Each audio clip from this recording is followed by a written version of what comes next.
नमस्कार। झारखंड की बड़ी खबरों पर एक नजर डालते हैं। आज 16 दिसंबर 2024 दिन सोमवार। अगर अभी तक आपने चैनल को सब्सक्राइब नहीं किया है तो कर लीजिए। चलिए आगे बढ़ते हैं आज की पहली और महत्वपूर्ण खबर से। जेएसएससी सीजीएल के छात्र करेंगे कार्यालय का घेराव। भारी संख्या में पुलिस बल तैनात, साथ ही बैरिकेडिंग भी लगा दिया गया। हाई सिक्योरिटी जोन में तब्दील हुआ जेएसएससी कार्यालय। छात्रों के जुटान को लेकर रांची प्रशासन भी अलर्ट हो गया है। जेएसएससी कार्यालय के बाहर फायर ब्रिगेड, वाटर कैनन, वर्ज वाहन तैनात कर दिया गया। वीडियोग्राफी और ड्रोन के जरिए रखी जाएगी निगरानी और जेएसएससी कार्यालय जाने वाले हर रास्ते कर दिया गया सील। जेएसएससी सीजीएल में कथित पेपर लीक का मामला थमता नहीं दिख रहा। इसको लेकर कल रविवार को रांची में विभिन्न जिलों के अभ्यर्थी जुटने वाले थे, लेकिन आज जुटेंगे। छात्र रांची के नामकुम स्थित जेएसएससी कार्यालय का घेराव और विरोध प्रदर्शन करेंगे। छात्रों के कार्यालय घेराव को लेकर जेएसएससी कार्यालय के बाहर सुरक्षा व्यवस्था चकाचौंध कर दी गई। रांची जिला प्रशासन भी अलर्ट मोड पर है। पूरे मैदान में बैरिकेडिंग भी कर दी गई। वही सुरक्षा व्यवस्था को लेकर करीब 2500 जवानों और अधिकारी मौके पर तैनाती है। साथ ही जेएसएससी कार्यालय जाने वाले मार्ग में 2 लेयर की सुरक्षा की गई। इसके अलावा अग्निमिशन, वाटर कैनन और वर्ज वाहन भी तैनात। जेएसएससी कार्यालय के बाहर पुलिस प्रशासन के लिए टेंट और पूरे मैदान में बैरिकेडिंग भी कर दी गई। जेएसएससी कार्यालय परिसर की ड्रोन पर निगरानी रखी जाएगी। सभी मूवमेंट की वीडियोग्राफी की जा रही है। बता दें कि सीएम हेमंत सोरेन ने जेएसएससी सीजीएल में कथित पेपर लीक मामले में अभी तक कोई सुनवाई नहीं की है और सीधे सीधे सीआईडी को जांच में सौंप दिया है। वहीं शनिवार को डीआईजी ने अनूप भिरथरे ने नामकुम स्थित आयोग के कार्यालय जाकर सुरक्षा व्यवस्था का निरीक्षण किया। इस दौरान उन्होंने सुरक्षा में लगे पुलिसकर्मियों को जरूरी निर्देश दिए। जेएसएससी कार्यालय के 100 मीटर पहले से ही आवाज बंद कर दी गई और यहां 2 लेयर की बैरिकेडिंग भी कर दी गई। वहीं जेएसएससी कार्यालय के सदाबहार चौक के 500 मीटर के दायरे में धारा 163 भी लागू कर दिया गया, जो 20 दिसंबर तक चलेगी। झारखंड में हाड़ कांपने वाली ठंड, 7 जिलों में शीतलहर का अलर्ट भी कर दिया गया। झारखंड के कड़ाके की ठंड पड़ रही है। रात में लगातार तापमान गिर रहा है। लोग दिन में भी अलाव के सामने बैठने को मजबूर नहीं है। वहीं मौसम विभाग की माने तो आज राज्य के 7 जिले बोकारो, धनबाद, रामगढ़, गढ़वा, पलामू, चतरा और गुमला में भीषण ठंड पड़ सकती है और साथ ही 7 जिलों में शीतलहर का येलो अलर्ट भी जारी किया गया। पिछले 24 घंटा में राज्य के सभी इलाके में तकरीबन 10 डिग्री न्यूनतम तापमान रहा। वहीं राज्य के मैक्सुलिनगंज का न्यूनतम तापमान 2.5 डिग्री सेल्सियस रहा और सबसे अधिक ठंड जिला गढ़वा रहा, जहां का न्यूनतम तापमान 4.5 डिग्री। मौसम विभाग की माने तो फिलहाल इस हाड़ कांपने वाली ठंड से राहत नहीं मिलने वाली। अगर ठंड लग भी जाती है तो तुरंत डॉक्टर से सलाह लें। इसके अलावा सहारा लेकर भी आप ठंड से बच सकते हैं।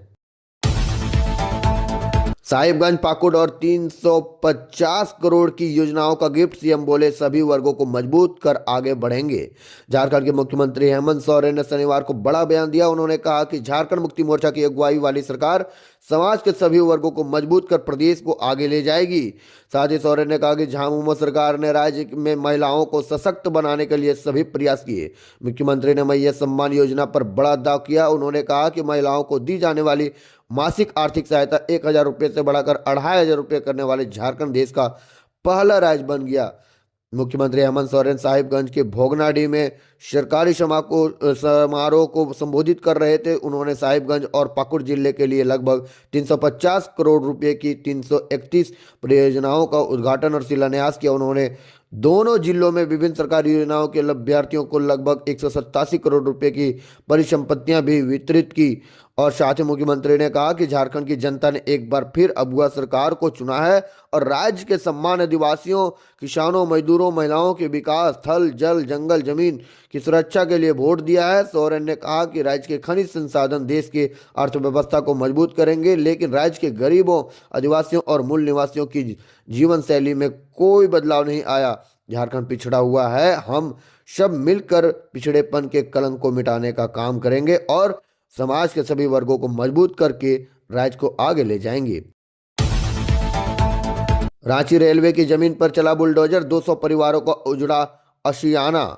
रेलवे ने रविवार को जिला प्रशासन के सहयोग से बाईपास रोड पर स्थित रेलवे की जमीन से अतिक्रमण हटाया है। अतिक्रमणियों ने विरोध के बीच आरपीएफ और जिला प्रशासन की टीम ने रविवार को 75 से अधिक अवैध घर तोड़ दिए। अतिक्रमण हटाने के दौरान बाईपास रोड जाम रहा। इससे पहले शनिवार को भी प्रशासन ने अतिक्रमण मुक्त अभियान चलाया था, जिसमें 117 अवैध दुकानों, मकानों और झोपड़ियों को बुलडोजर से ढा दिया। इस तरह 2 दिन तक चले अभियान में 200 परिवार बेघर हो गए। बता दें कि 1 महीना पहले रेलवे ने नोटिस दिया। प्रशासन ने शुक्रवार की शाम में अतिक्रमण हटाने की घोषणा भी की थी। इधर 20 सालों से अधिक समय से ले रहे लोग अपने आशियाना से उजड़ता देख उनके आंसू से झलक पड़े। अतिक्रमण की वजह से एक ही झटके में उनका आशियाना उजड़ गया और सामान भी सड़कों के किनारे बिखरे पड़े हैं। इनमें से कुछ लोग अपने सामान के साथ नए आशियाने की तलाश में निकल पड़े, जबकि कुछ लोग चिंतित बैठे हैं। पीड़ित परिवारों का कहना है कि कहीं रेंट पर घर नहीं मिला, जब तक कुछ व्यवस्था नहीं हो जाता तब तक रोड पर रहने को मजबूर हैं। उन्होंने सरकार से मदद की गुहार लगाई है। जयराम महतो की पार्टी पर विस चुनाव के दौरान विदेशों से फंड लेने का आरोप, चुनाव आयोग ने लिया संज्ञान। डुमरी विधायक जयराम महतो की पार्टी पर विधानसभा चुनाव के दौरान विदेश फंडिंग का आरोप लगा। पश्चिम बंगाल के रहने वाले राहुल बनर्जी नाम के व्यक्ति द्वारा शिकायत किए जाने के बाद चुनाव आयोग ने संज्ञान लिया। आयोग ने बोकारो डीसी को पत्र लिखकर आवश्यक कार्रवाई करने को कहा। बोकारो डीसी को लिखे पत्र में चुनाव आयोग ने बताया है कि पश्चिम बंगाल निवासी राहुल बनर्जी ने ईमेल के जरिए राज्य चुनाव आयोग से शिकायत की। झारखंड में हुए विधानसभा चुनाव में झारखंड लोकतांत्रिक क्रांतिकारी मोर्चा ने अवैध तरीके से विदेशी फंडिंग के जरिए धन मंगाया था, जिसका इस्तेमाल चुनाव में किया गया। पत्र में लिखा है कि चुनाव में विदेश धन का इस्तेमाल नहीं किया जा सकता। यह चुनाव आचार संहिता का पूरी तरह उल्लंघन है। पत्र के जरिए चुनाव आयोग से यह भी शिकायत की गई कि ज़्यादातर विदेशी धन सऊदी अरब से लाया गया था। इस संबंध में ईमेल में QR कोड और भेजी गई राशि का ब्यौरा भी दिया गया।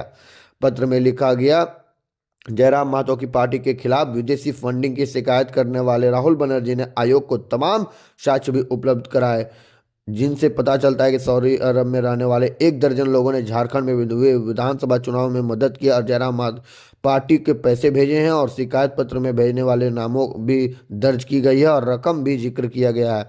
चुनाव में इस्तेमाल किए गए जयराम महतो की पार्टी द्वारा विदेशी फंड जुटाने के लिए जारी किए गए QR कोड को भी शिकायत पत्र के साथ संलग्न किया गया है।